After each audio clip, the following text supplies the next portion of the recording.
Nous mangeons presque chaque jour la même poignée de plantes. Et c'est précisément là notre plus grand problème. Pourquoi l'agriculture moderne a-t-elle simplement balayé des millénaires de savoir pour se limiter à peut-être 20 cultures standards? Pourquoi des plantes qui survivaient sans peine à la chaleur, à la sécheresse et au sol pauvre ont-elles disparu? Et que se passera-t-il lorsque le climat et les ressources basculeront alors que notre choix devient de plus en plus restreint? Reste avec nous, car ces 7 plantes cultivées oubliées pourraient radicalement transformer ton jardin et ton alimentation. Et nous commençons par une céréale qui nourrissait autrefois des empires entiers. Top 1. L'amarante. L'amarante était l'aliment de base des Aztèques, des Mayas et des Incas pendant des millénaires. Puis les conquérants espagnols sont arrivés et ont interdit sa culture parce que l'amarante était utilisée dans des cérémonies religieuses. Cette plante a failli disparaître complètement de la culture. Pourtant, l'amarante a quelque chose de rare chez les plantes. Les graines fournissent une protéine complète avec les 9 acides aminés essentiels, et sa teneur en protéines est plus élevée que celle du blé, du maïs ou du riz. Et en prime, les feuilles sont également comestibles. Tu obtiens donc 2 récoltes d'une seule plante. Pour la culture, sème directement après les dernières gelées, dès que le sol est chaud. Les graines sont minuscules, mélangées à du sable. Elles se répartissent plus uniformément. Semées à environ 0,5 cm de profondeur, avec un espacement de 45 à 60 cm entre les rangs. Arroser régulièrement les 3 à 4 premières semaines, après quoi l'amarante est très tolérante à la sécheresse. Éclaircir plus tard à 30-45 cm. Les plantes atteignent 1,2 à 1,8 à de haut. Récolte le grain quand les panicules sont sèches et croustillantes, généralement après 3 à 4 mois. Coupe les têtes, laisse-les sécher à l'intérieur, puis frotte et bat les grains. Des variétés comme Hopi Red Dye, Golden Giant ou Elephant Head sont des classiques. Top 2. Le sorgho. Le sorgho est l'antique miracle climatique de l'Afrique. Domestiqué il y a plus de 5000 ans, il est devenu l'aliment de base dans des régions où d'autres céréales abandonnent depuis longtemps. Aux États-Unis, le sirop de sorgho était autrefois le principal édulcorant, jusqu'à ce que la production industrielle de sucre le rende superflu. C'est précisément pour cela que le sorgho a disparu des jardins et du quotidien. Pourtant, il s'adapte parfaitement aujourd'hui à un avenir plus chaud et plus sec. Il est extrêmement tolérant à la sécheresse, adore les températures entre 32 et 38 degrés et pousse même dans des sols pauvres, sans beaucoup de technique. Tu peux cultiver du sorgho à grains pour ses graines comestibles ou du sorgho sucré pour le sirop et même du sorgho à balai pour la décoration. Sème directement dès que le sol atteint environ 16 degrés, à environ 2 à 3 cm de profondeur, avec 10 à 15 cm d'espacement et environ 75 cm entre les rangs. Une fois établi, il n'a pratiquement plus besoin d'eau et atteint, selon la variété, 2 à 4 mètres de haut. Tu récoltes le grain après 100 à 120 jours, quand les grains sont durs et les panicules sèches. Pour le sirop, tu coupes les tiges au stade pâteux mou, presses le jus et le fais bouillir pour l'épaissir. Des variétés comme Dale Sweet, White Milo ou une variété ancienne ménonite valent pour le détour. Top 3, le teff. Le teff est la plus petite céréale du monde. Il faut environ 3000 grains pour égaler le poids d'un seul grain de blé. Et c'est précisément pour cela qu'il semble insignifiant, bien que cette céréale éthiopienne millénaire soit cultivée depuis plus de 6000 ans. Du teff provient l'injera, la galette spongieuse qui est le cœur de la cuisine éthiopienne. Pourquoi l'avons-nous oublié? Parce que le teff s'est peu répandu au-delà de l'Éthiopie et de l'Érythrée, et parce que les minuscules graines sont difficiles à transformer mécaniquement. Pourtant, tout plaide pour sa remise en culture aujourd'hui. Le teff est riche en fer, en calcium et en protéines, naturellement sans gluten, et il mûrit en seulement 60 à 90 jours, ce qui est extrêmement rapide pour une céréale. Il supporte la chaleur, s'accommode des sols pauvres et n'a pas de ravageurs ou de maladies connues. On sème directement après les dernières gelées. Mélangez les graines avec du sable, semez à la volée sur un sol préparé et ratissez seulement légèrement. Ne pas couvrir profondément, car le teff a besoin de lumière pour germer. Maintenir humide pendant 1 à 2 semaines jusqu'à la germination, après quoi il devient résistant à la sécheresse. On récolte quand les panicules sont brun doré et que les graines tombent facilement en frottant. Sécher. Frotter sur une bâche. Vanner prudemment. Le teff exige un savoir-faire artisanal, mais sa propre récolte de farine de teff sans gluten est unique. Top 4. L'amidonnier. L'amidonnier est l'un des blés originels de l'humanité. C'est de l'histoire. L'amidonnier a été domestiqué dans le croissant fertile et a été pendant des millénaires la céréale qui a aidé à bâtir les premières civilisations. Puis vint la modernisation.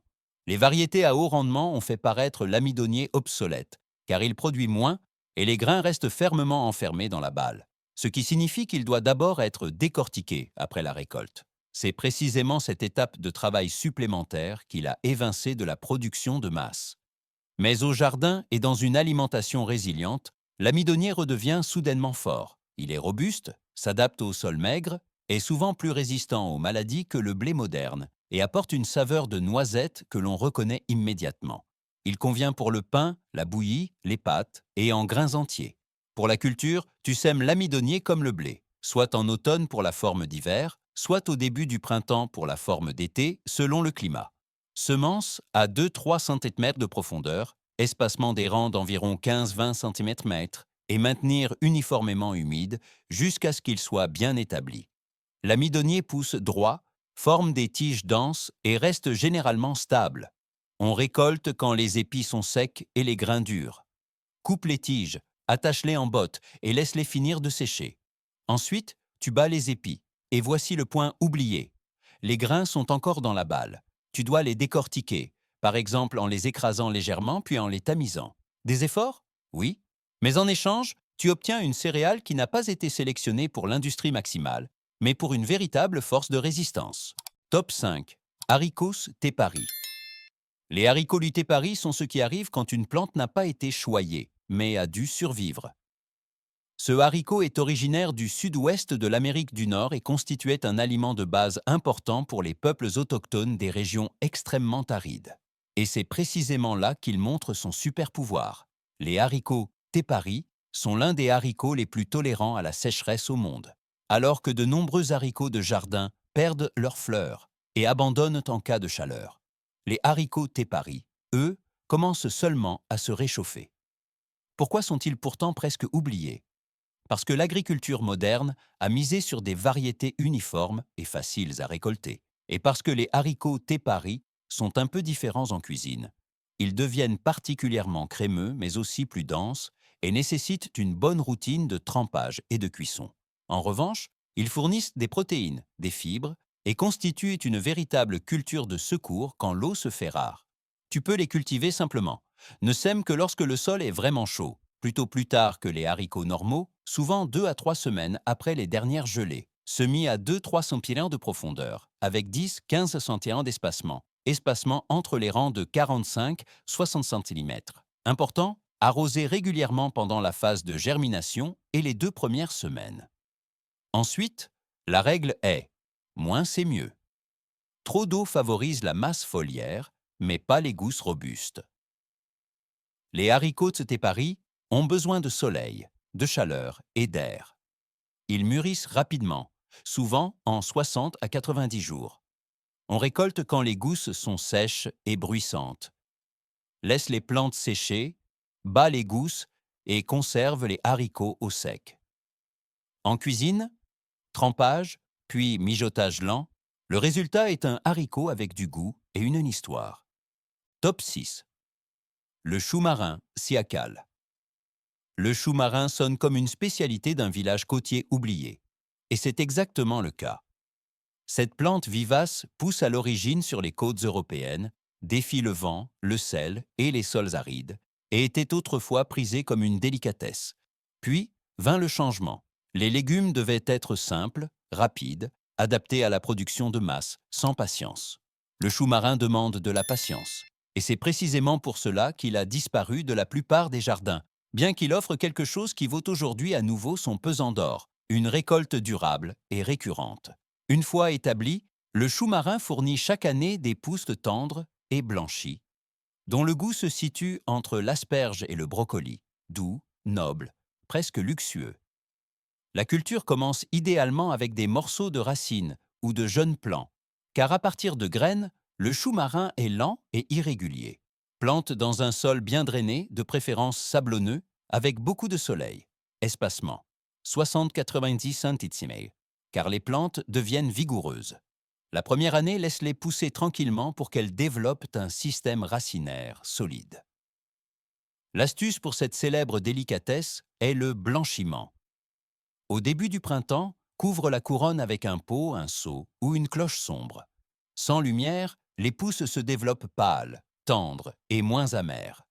Après quelques semaines, coupe les pousses avant qu'elles ne deviennent trop longues et fibreuses. Ensuite, retire la protection pour que la plante produise de la masse foliaire et reprenne des forces. Le chou marin est facile d'entretien, tolérant à la sécheresse et extrêmement pérenne. Un légume qui ne demande pas à être racheté chaque année. Top 7. La scorsonère Scorzonera. La scorsonère était autrefois une star en cuisine. Aujourd'hui, beaucoup ne la connaissent que comme le légume qui énerve quand on l'épluche.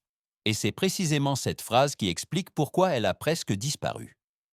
La scorsonère possède un suc laiteux qui colle et s'oxyde. Elle noircit les mains et demande de la patience.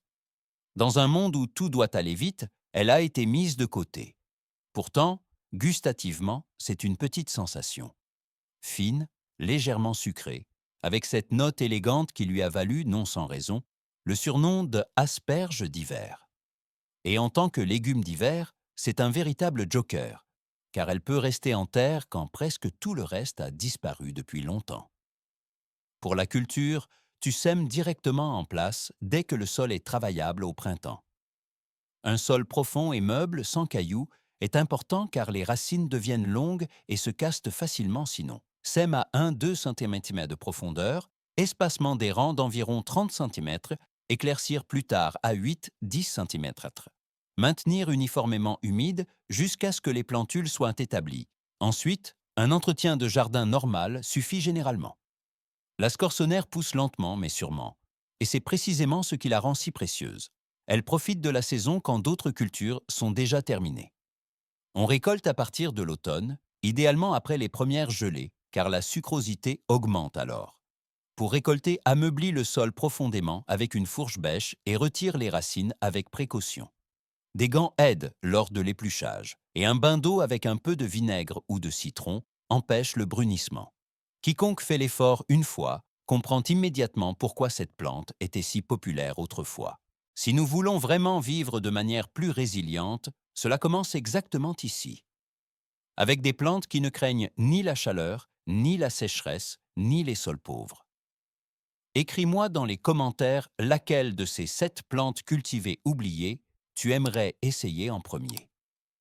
Si la vidéo t'a aidé, laisse un like, abonne-toi à la chaîne et active la cloche. Alors tu ne manqueras pas les prochaines idées pour un jardin plus fort et plus malin.